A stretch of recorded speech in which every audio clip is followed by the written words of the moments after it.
शून्यवादी पाश्चात्य देशतारिणे जय श्री कृष्ण चैतन्य प्रभु नित्यानंद श्री अद्वैत गदाधर शिवासादि गौर भक्त वृंद हरे Krishna Krishna Krishna Hare Hare Hare Ram Ram Ram Hare Hare.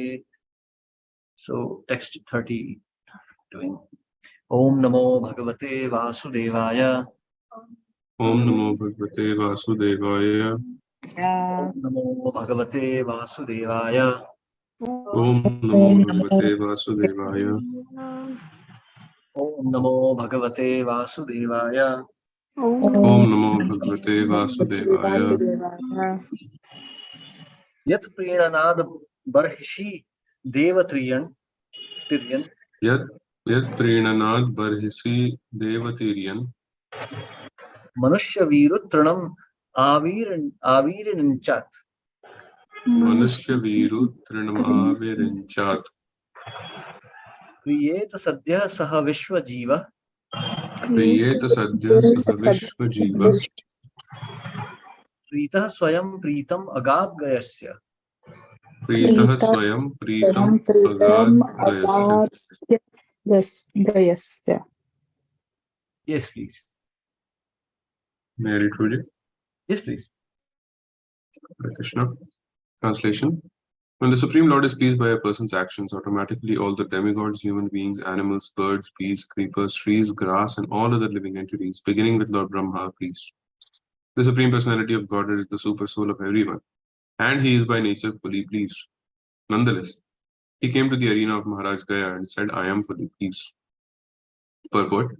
It is explicitly stated herein that simply by satisfying the Supreme Personality of Godhead, one satisfies the demigods and all other living entities without differentiation. If one pours water on the root of a tree, all the branches, twigs, flowers, and leaves are nourished. Although the Supreme Lord is self-satisfied, he was so pleased with the behavior of Maharaj Gaya that he personally came to the sacrificial arena and said, I am fully satisfied. Who can compare to Maharaj Gaya? Hare Krishna. Hare Krishna. Thank you, Prabhu. So these are the great Vedic personalities. Krishna says, Sarvasya chaham hridi sannivishto mattah smritir jnanam apohanam cha. So Krishna is inspiring every living entity from within. Krishna is also saying, Mamaya vansha jiva loke jiva bhut sanatana. So Krishna is in the heart of every living entity, and the living entity himself is a part and parcel of Krishna. So naturally, when Krishna is satisfied, when Krishna is pleased, all the living entities are pleased. Everyone is satisfied. So it's quite strange, you see that when Srila Prabhupada was also there, Srila Prabhupada had a very sweet relationship with many animals. Of course, you know the pastimes of Srila Prabhupada with cats. Many Prabhupada had at least 7, 8 pastimes with cats. Srila Prabhupada also had pastimes with cows. While Srila Prabhupada was in, this one, New Vrindavan. And Srila Prabhupada was taking a morning walk, and suddenly one black calf came running to him. And he just came running to Prabhupada, and Prabhupada just hugged him and petted him and said, "Oh, Balram, my old friend." So then another time when Prabhupada was even in London and there was a small bug crawling on the floor, Prabhupada just called the devotee and said, "Okay, see, there's a bug and he's hungry. Just take a flower and give him something to eat." So that is Prabhupada's consciousness. See, what happens is, what are the principles of Vaishnavism? Jiva Daya, Name Ruchi, Vaishnava Seva. So Jiva Daya, so mercy to all living entities. So it is both at the level of the soul as well as the level of the body. Vaishnava doesn't mean that, I'm only preaching Krishna consciousness and if a man is hungry, I won't feed him. No, that is all karma kand. It's not like that. Actually, a devotee also does this kind of activities. I mean, just the other day, I think there was some kind of a interesting incident took place last weekend. One of the devotees was speaking in a class, and he was talking about Prayaschitta. And it was a class with students, high school students. And one of the boys, he just asked one question. He said, "Prabhu, you're talking about Prayaschitta for sins. What about Prayaschitta for pious deeds? They are also materialistic. They are also binding us in this world. So what is the Prayaschitta for piety?" I mean, Rupa Goswami is not mentioning anything here. None of the acharyas have mentioned. So what is the atonement for pious deeds? which one has performed before becoming a devotee, or which one may accidentally perform as a devotee. So what do you think? Would any one of you like to answer? Why Shastras don't mention about any atonement for pious deeds? I mean, we've been studying Bhagavatam for 4 years now. So would someone like to volunteer and answer this question?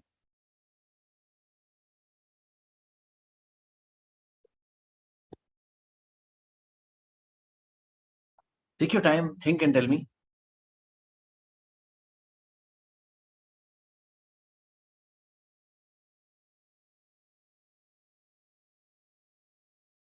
Okay. See, okay, I give that as a homework. Please study. This is otherwise bhakti will just become a nonsensical ritual. And it will not benefit. Bhakti, chanting, reading, nothing will benefit if one is not applying the mind. Okay, so you see, if a devotee pleases Krishna, naturally all living entities are satisfied. They are all ansha. If there is a big surge in the snow, in the sea water, then the small ponds and all will also get filled up. Okay, so yeah, so in this way, the Lord himself appeared in his arena. I am pleased with you, and he came and told him that he's pleased with him. So Srila Prabhupada was also like this, because Srila Prabhupada was only working for Krishna. Krishna was also working only for Srila Prabhupada, if you see. In that sense, you see, Srila Prabhupada got so many facilities from Krishna. He became world famous. He got so many disciples. He could create a whole movement single-handedly. He created the whole movement single-handedly. That is the glory of Krishna. That is how Krishna takes care of his devotees. Ye yatha mam prapadyante tam tathaiva vajamyaham. Whatever is in your heart. So Jiva Daya principle, when Jiva Daya means just being merciful in general. Being merciful to the body as well as the soul. Jiva Daya Dame Ruchi. So then, because Jiva, Atma, is also an ansh of Krishna. But pure devotee is able to see Jiva as well as Paramatma within the heart. He can see both the forms of the Lord. Jivatma is also an expansion of the Supreme Lord. So a pure devotee sees that way, and therefore he's not committing violence to any other living entity. And of course, because he's only working to please Krishna, everyone else is also pleased with him. See, other living entities harm us because we have sins. We have some sinful reactions. These living entities are dispensing that. So if we are so much in love with Krishna, there is no question of sin. Actually, one cannot love Krishna if one is sinful. So if one is loving Krishna or his pure devotees, then naturally, the sins are also vanquished. So other living entities that are going to harm us, adhibhautik kashta, they will not come to us. Adhibhautik kleshas are not going to harm us so much. Of course, this is material world, so there will be some disturbance, but it won't be very pronounced. Yeah. Yes, any questions or comments here? Hare Krishna, Prabhuji, Dandapama. Prabhuji, did you ask that what is the atonement for pious deeds? Yes. Why should anyone atone for pious deeds? Means if he's doing something pious, at the most he should not expect anything. No fruits out of it, or no type of expectations from whatever he is doing. Yes. And anything else you'd like to add to this? Means he should just do it, and I'm not getting the word exactly. Means nishkama, which we say na. Yes. Or akama, means not expecting anything. If you're doing something bad, you're going to get the result. But if you're doing good, don't expect something out of that, no result out of that. That way I feel. Exactly. It's just like the second chapter of Bhagavad Gita. Yeah. Nishkam. That would be the atonement only, no? Yeah. See, you just surrender the fruits to Krishna. Yeah, that's it. So you will get, by doing pious deeds, you will get lots of fruits. So you just give them all to Krishna. That's it. No atonement needed. No, I was confused by the word atonement. I said, pious deeds ko atonement kya hoga? Because that was a specific question. What is the atonement for pious deeds? Mhm. You see, Okay. Guruji. see, when you go to preach, people will ask these kind of questions. Mhm. Okay. Guruji. Sometimes even senior devotees get confused with this. See, because the logic is very clear. Yes. Sinful deeds are binding us in this world. Pious deeds are also binding. Today, if I am feeding the poor people, in my next birth, someone will come and feed me also. Hmm. So I am also bound to take that reaction from my pious deed. So what is the atonement? Hmm. That's the context. Yes, Guruji. Hare Krishna. Hare Krishna.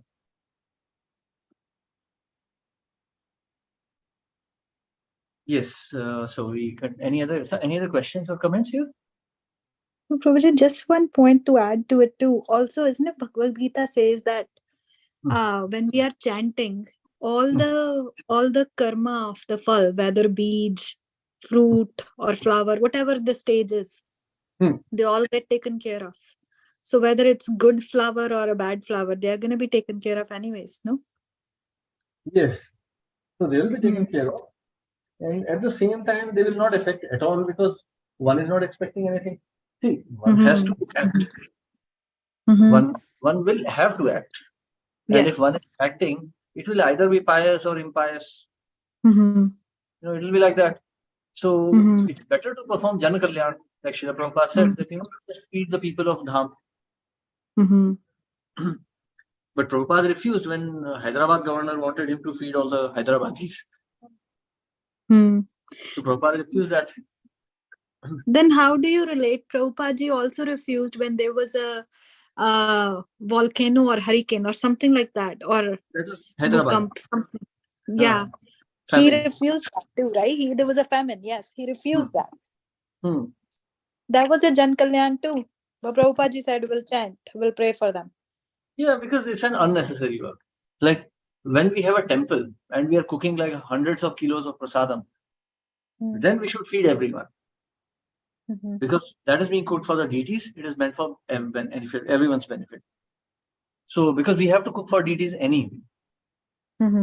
But just taking a truck and filling it up with 200 kilos of food and going to some far off village and feeding them or feeding some aboriginal children, that is all nonsense.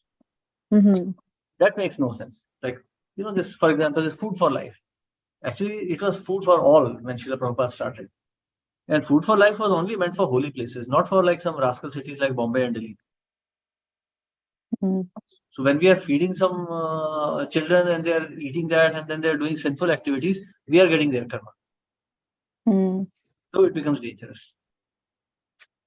But because if that karma is done based thinking that they are all part and parcel of Krishna, so we are just trying to help.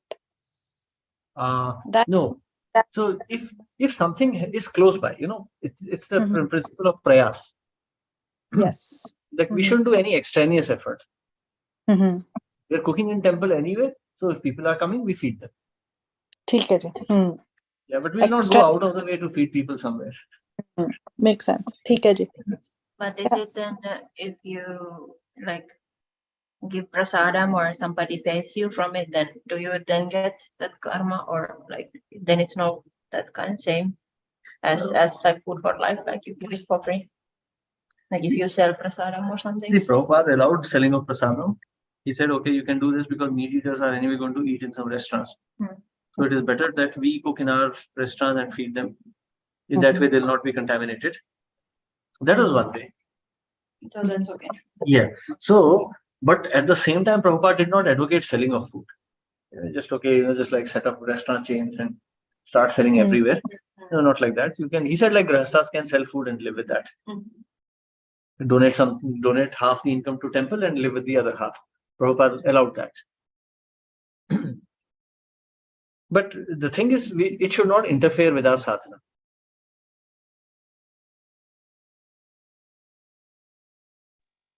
True. That's an important point. Thank you so much. Hare Krishna. Okay, so text for 14-15. Gayad gayantyam chitra ratha sugatir avarodhan iti traya putra. Gaya Chitra Ratha Sugati Rodhan iti Tatra Putran. बभूवुश्चित्र रथाद ऊर्णायाम सम्राड अजिनिष्ट तत् उकालयाम मरीचिर. बहुभूर्श्चिर चित्ररथादुर्नायां smart जनिष्ठ तत् उत्कालायां मरीचे.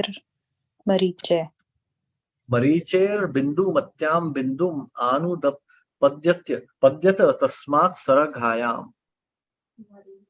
मरीचे बंधुमत्यां बन्धुमान् उद्पद्यत तस्मात् सरघायां. मधुर नामा भवन मधो सुमनसी वीरव्रतस्ततो भोजायाम. मधुरनामा भवन्मधो सुमनसि वीरव्रतो भोजायां. मंथु प्रमंथु जज्ञाते मंथो सत्यायाम भवनस्ततो. मथुप्रभु जज्ञाते मंथो सत्यायां भुवनस्ततो. दूषणायाम त्वष्टा जनिष्ठ त्वष्टुर विरोचनायाम विरजो विरजस्य शतजीत प्रवरम पुत्र शतम कन्या च विषूच्याम किल जातम. भुवनस्ततो दूषणायां त्वष्टा जनिष्ठ त्वष्टु विरोचनायां विरजो विरज्य शतजित् परं पुत्र शतं कन्या च विषूच्यां किल जातम्. Yes. Would someone like to read? May I read, Prabhuji? Yes, please. Thank you, Ji. Hare Krishna. Shri Prabhupada Ji ki jai. Jai. In the womb of Jayanti, Maharaj Gaya begot 3 sons named Chitraratha, Sugati, and Avarodhana. In the womb of his wife, Urma, Chitraratha begot a son named Samrat. The wife of Samrat was Utkala, and in her womb, Samrat begot a son named Marichi. In the womb of his wife Bindumati, Marichi begot a son named Bindu, and in the womb of his wife Saragha, Bindu begot a son named Madhu. In the womb of his wife named Sumana, Madhu begot a son named Viravrata. In the womb of his wife Bhoja, Viravrata begot 2 sons named Manthu and Pramanthu. In the womb of his wife Satya, Manthu begot a son named Bhavana, and in the womb of his wife Dushana, Bhavana begot a son named Twasta. In the womb of his wife Virochana, Twasta begot a son named Viraja. The wife of Viraj was Vishuchi, and in her womb Viraj begot 100 sons and 1 daughter. Of all these sons, the son named Satajit was predominant. Thank you, Ji. Hare Krishna, Guruji. Hare Krishna. So we finish this chapter now, text 16. Tatrayam shloka. Tatrayam Prayavratam vamsham imam. Prayavratam Virajascharamodbhava.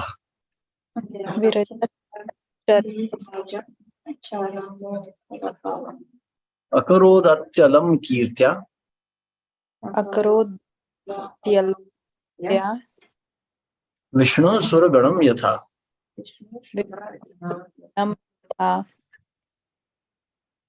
Yes. Would someone like to read? May I read, Prabhuji? Yes, please. Hare Krishna. Translation. There is a famous verse about King Viraja. Because of his high qualities and wide fame, King Viraja became the jewel of the dynasty of King Priyavrata, just as Lord Vishnu, by his transcendental potency, decorates and blesses the demigods. Perfect. Within a garden, a flowering tree attains a good reputation because of its fragrant flowers. Similarly, if there is a famous man in a family, he is compared to a fragrant flower in a forest. Because of him, an entire family can become famous in history. Because Lord Krishna took birth in the Yadu dynasty, the Yadu dynasty and the Yadavas have remained famous for all time. Because of King Viraja's appearance, the family of Maharaj Priyavrat has remained famous for all time. Thus end the Bhaktivedanta purpose of the 5th canto, 15th chapter of the Srimad Bhagavatam, the glories of the descendants of King Priyavrat. Hare Krishna. Hare Krishna. So, okay, just to answer Reshma Mataji's yesterday's question, why are we discussing this?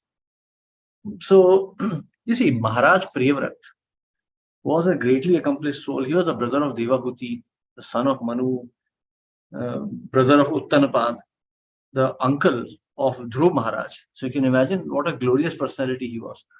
And this is not just his glory, this is just what who he was related to. His glory was that he was so utterly renounced. Maharaj Priyavrat had no attraction to kingdom or family or anything. From his very childhood, he was completely detached.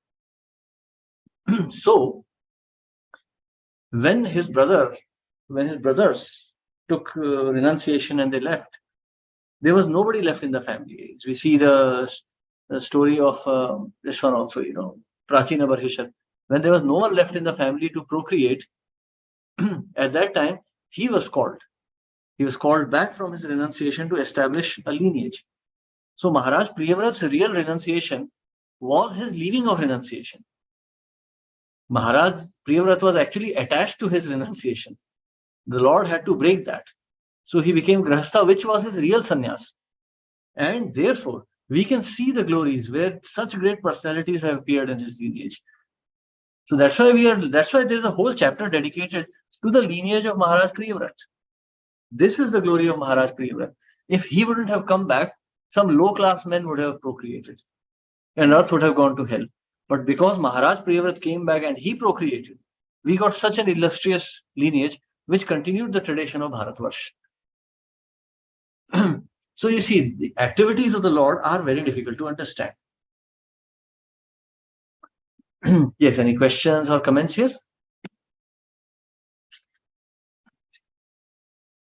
Then we continue, chapter 16, a description of Jambudvipa. While describing the character of Maharaj Priyavrat and his descendants, Shukadeva Goswami also described Meru mountain and the planetary system known as Bhumandala.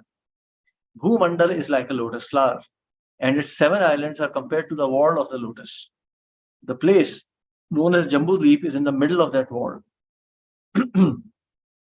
In Jambudvip, there is a mountain known as Sumeru, which is made of solid gold. The height of this mountain is 84,000 yojanas, of which 16,000 yojanas are below the earth. Its width is estimated to be 32,000 yojanas at its summit and 16,000 yojanas at its foot. 1 yojan equals approximately 8 miles. The king of mountains, Sumeru, is the support of the planet Earth. On the southern side of the land known as Ilavratavarsh are the mountains known as Himavan, Hemakuta and Nishad.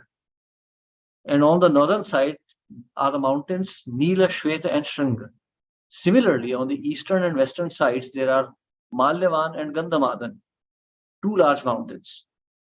Surrounding Sumeru mountain are 4 mountains known as Mandara, Meru Mandaras, Suparshva and Kumuda, each 10,000 yojanas long and 10,000 yojanas high.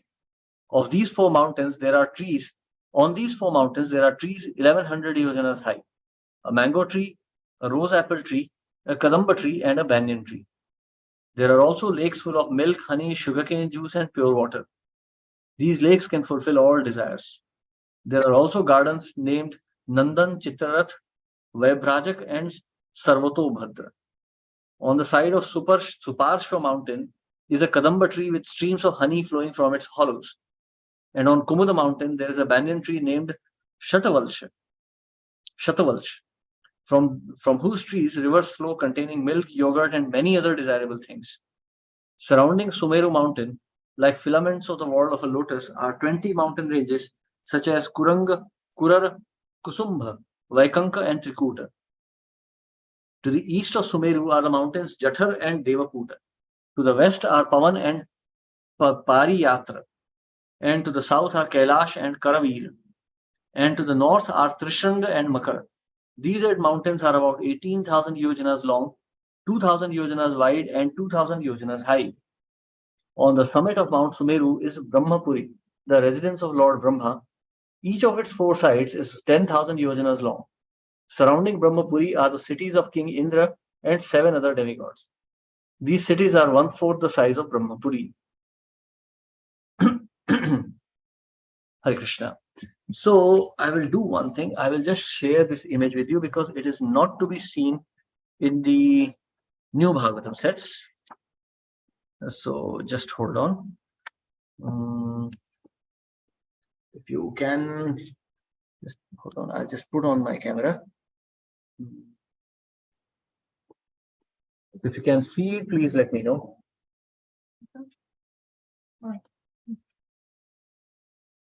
Can you see it clearly? Yes, we can, Prabhuji. Yeah, so I will do one thing. I will take this image. I'll take a copy of this image and post it on the Bhagavatam groups.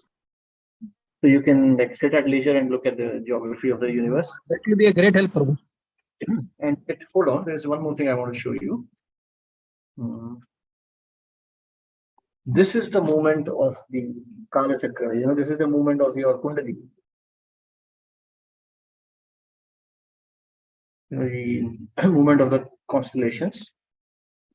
Then These looks very technical. So why these things are now not continued? because the explanation is quite complicated. And see, this is the height of the universe, beginning from bottom to the top, from hellish planets and you know, the causal ocean up to Brahmapuri. So don't worry, I will share all these images with you.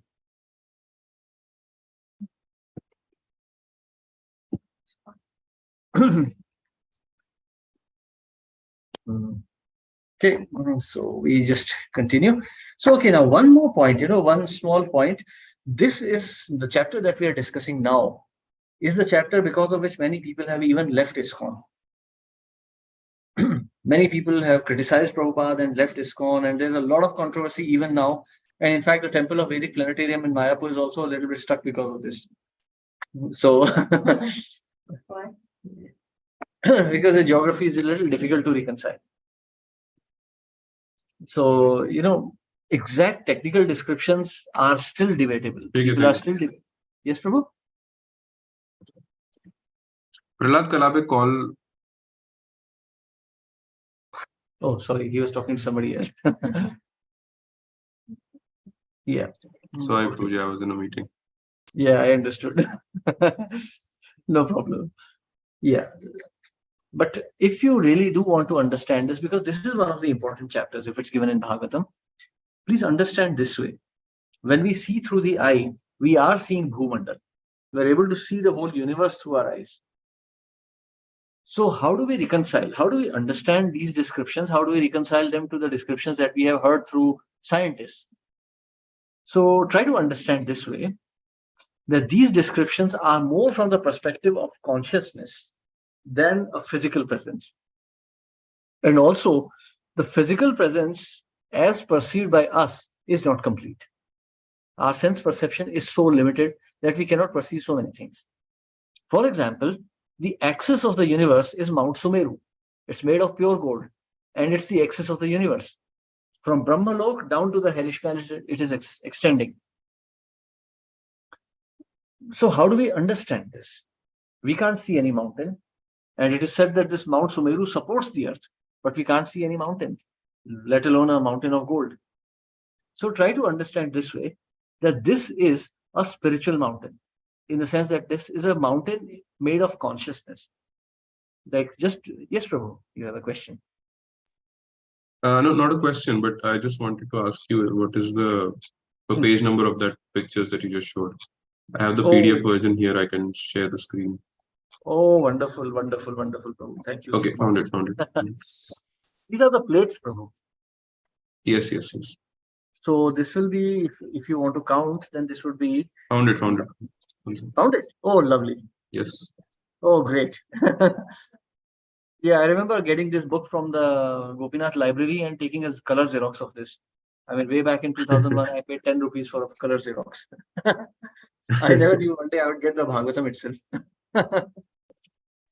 Prabhuji, these photos are there in the book also. The recent books. Which book? In the plates. You have? Yes, Prabhuji. Which set do you have? Because the one I got was that big set, 18 volume set, and I didn't No, have I the- have this small book set, you know, Ah, where did you get that? from the temple. Prabhuji. Okay, great. Because small books have this, not the big ones. Must be. Okay, then that's great. Hmm. Okay, so if we look at this image, for example, Mount Sumeru is at the very axis of the universe. It's at the very center. Now, we are going to talk, actually, you'll get more bewildered when we get into the verses. So, if you see, all of these varshas are literally speaking, they are swept plains, if you remember geometry. Now, regarding the question of why we can't see Mount Sumeru. So, think of it this way. If you have studied physics in your high school, these neutrons, they are emitted at a very high pace and they pass through the body. Okay, so neutrons, so we are like atoms. Our presence is like small atoms. So if Mount Meru is existing in that scale, if we are like the size of a small atom, we could even walk through Mount Sumeru without even realizing its presence. Or, for example, a fly or a mosquito cannot see you. It can just perceive your thermal image, but it cannot perceive you. It doesn't know who you are. It has no enmity with you because it doesn't even know you exist. So just like that, all these big planets, they are so huge, they are so gigantic that we cannot even perceive their presence. And we just know 3 dimensions. And according to Puranas,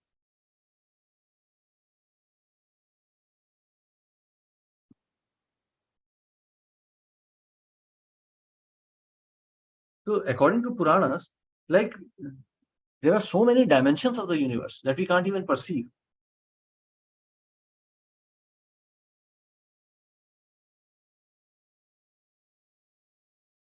So these planetary configurations, so what is happening, what is consciousness, what is life, these are many unresolved questions. So for the moment, we just accept these descriptions as they are given, and we continue from here, and everything will reconcile slowly. So thinking from the perspective of consciousness and not physics of the universe. So here you see, this is also beautiful. So this wheel that is shown here in this figure is actually the wheel that astrologers use. And interestingly, this is the wheel even astronomers and navigators use. The movement of constellations within the universe. So on the right hand side, you can see it is Uttarayan, and on the this is the Dakshinayan, and on the left side is Uttarayan. When the Uttarayan is when the days are increasing, and Dakshinayan when the nights are increasing. So this right hand side period is also what you know as Devashayani, when the demigods go to sleep. These are, if someone dies during this time, if someone leaves the body in this time, he will take birth on earthly planets or lower planets. If someone leaves the body during Uttarayan, he will go to higher planetary systems. So, some of the things Prabhupada mentions in the purports and various other places. So very interesting things. Now, actually, in this particular chapter, in this particular canto itself, actually, we are now kind of, we are bringing the spiritual and material elements together. Now we are talking about body, the soul, and its existence and movement within the universe, the gradations of consciousness. So very interesting chapters. Please hang on with me. This is like spiritual geography that we're going to discuss. Spiritual psychology and spiritual geography. So we start the first verse. Rajo Vacha. Rajo Rajo Vacha. Vacha. Uktastvaya Bhumandalayam Vishesho Yavad Aditya Stapati Yatra Chasau Jyotisham Ganesh Chandrama Vasaha Drishyate. Uktastvaya Bhumandalayam Vishesho Yavad Adityastapati Yatra Chasau Jyotisham Ganesh Chandrama Vasaha Drishyate. Chandrama Sva Sadrishyate. Yes. May I read, Prabhuji? Yes, please. Thank you, Ji. Hare Krishna. Srila Prabhupada Ji ki jai. Translation. King Parikshit said to Sukadev Goswami, O Brahmana, you have already informed me that the radius of Bhumandal extends as far as the sun spreads its light and heat, and as far as the moon and all the stars can be seen. In this verse, it is stated that the planetary system known as Bhumandal extends to the limit of the sunshine. According to the modern science, the sunshine reaches Earth from a distance of 93 lakhs probably miles if we calculate according to the modern information. 930 lakh miles can be considered the 93 million method. Yeah. 93 million can be considered, thank you Ji, the radius of Bhumandal. In the Gayatri Mandal, we chant Om Bhur Bhava Swaha. The word Bhur refers to Bhumandal. Tat Savitur Varenyam. The sunshine spreads throughout Bhumandal. Therefore, the sun is worshipable. The stars, which are known as nakshatra, are not different suns as modern astronomers suppose. From Bhagavad Gita 10.21, we understand that the stars are similar to the moons. Nakshatra nam aham shashi. Like the moon, the stars reflect the sunshine. Apart from our modern distinguished estimations of where the planetary systems are located, we can understand that the sky and its various planets were studied long before Srimad Bhagavatam were compiled. Sukadev Goswami explained the location of the planets, and this indicates that the information was known long before Sukadev Goswami related it to Maharaj Parikshit. The location of the various planetary system was not unknown to the sages who flourished in the Vedic age. Thank you, Ji. Hare Krishna, Prabhudev. Hare Krishna. Yes, now you see, we are discussing some fantastic dimensions here. So, it's, this knowledge has existed for a long time, but the perspective from which the knowledge has been gathered is different from modern perspective. Modern perspective is just speculation and curiosity, but in the previous ages, the motivation for acquiring this knowledge was to understand the universal structure and the consciousness of different living entities and how to advance.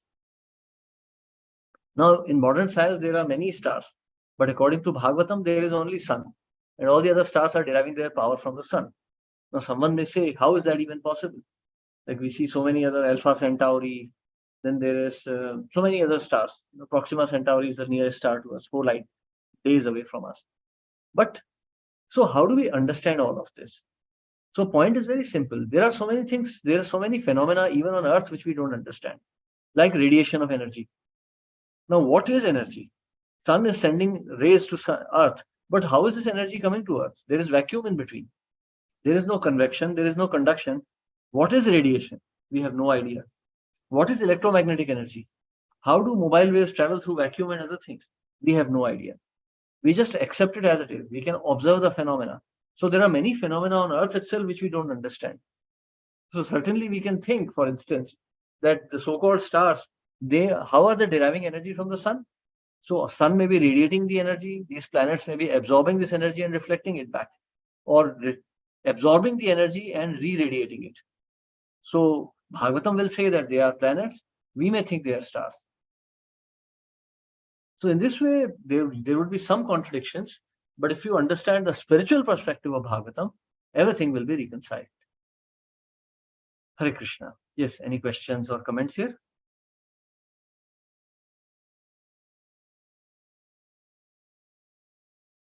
Then we stop. We continue tomorrow with this discussion. Hare Krishna. Srila Prabhupada ki jai. Hare Krishna, Prabhuji. Thank you.